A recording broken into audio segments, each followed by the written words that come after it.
Hello guys, I hope कि आप सब लोग घर पर सेफ है। तो हमारे आज के पोएम का टाइटल है अ फोटोग्राफ, जिसके राइटर का नाम है शर्ली टोल्सन्स। ये एक इंग्लिश पोएट है। इस पोएम में स्टैंजास नहीं, सिर्फ लाइंस दी हुई है। मैं आपको सभी लाइंस का एक्सप्लेनेशन वन शॉट दूंगा। तो चलो शुरू करते हैं। पहले कुछ लाइंस में बताया गया है कि पोएट किसी फ़ोटो एल्बम को देखती है जो कि कार्डबोर्ड का बना हुआ था।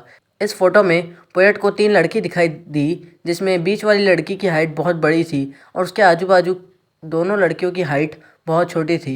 पोएट कहते हैं कि बीच में उनकी मदर है, उनके अगल बगल उनकी मौसी लोग यानी उनके मदर की सिस्टर्स खड़ी हुई थी।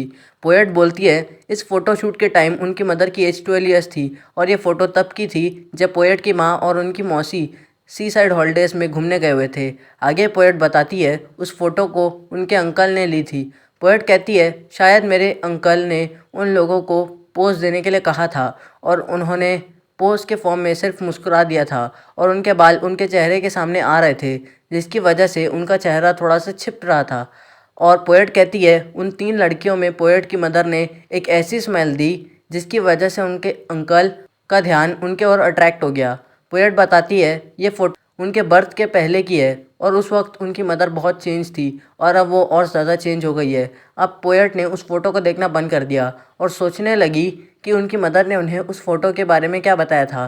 पर पोएट को उनकी मदर की कही हुई बात और उनके मौसी जी लोग की 20-30 साल पहले की फ़ोटोज़ याद आ गई। उन्होंने पोयम में बताया है कि उनके मदर कहती थी वो देखो बेटी और डॉली और हमारे वो प्यारे दिन जिसमें हम सी साइड हॉलीडेज़ में मस्ती कर रहे होते हैं। पोएट की मदर ने ये बताया था कि कैसे उन्होंने अपने आप को प्रॉपरली ड्रेसअप किया होगा। आगे पोएट कहती है उनकी मदर ने इन फ़ोटोज़ को अपने पास्ट को रिमेंबर करने का तरीका समझती है, जो समय बीत चुका था। आगे पोएट को उनके मदर की याद आ गई कि कैसे वो हंसती थी, कैसे वो उनका ख्याल रखती थी। पोएट की मदर के लिए सी साइड हॉलीडेज़ और पोएट के लिए उनकी मदर का स्माइल दोनों भी पास्ट था। पोएट आगे बताती है कि ये यादें अब दोनों के लिए वापस नहीं आ सकती, क्योंकि पोएट की मदर की डेथ आज से 12 साल पहले ही हो गई है। पोएट कहती है उन्हें उनके मदर की बहुत याद आती है। वो कहती है मेरे मदर की डेथ से मुझ पे बहुत इफ़ेक्ट पड़ा। और पोएट लास्ट में कहती है कि जैसे उनकी मदर चुप हो गई और वैसी अब उनके पास भी कहने के लिए कोई शब्द नहीं है। तो गाइस, आई होप कि आपको एक्सप्लेनेशन समझ आ गया होगा। अगर आप लोग को वीडियो पसंद आई तो लाइक करो और चैनल पे न हो तो सब्सक्राइब करो। मिलेंगे आपसे नेक्स्ट वीडियो में, तब तक के लिए stay home, stay safe, good bye.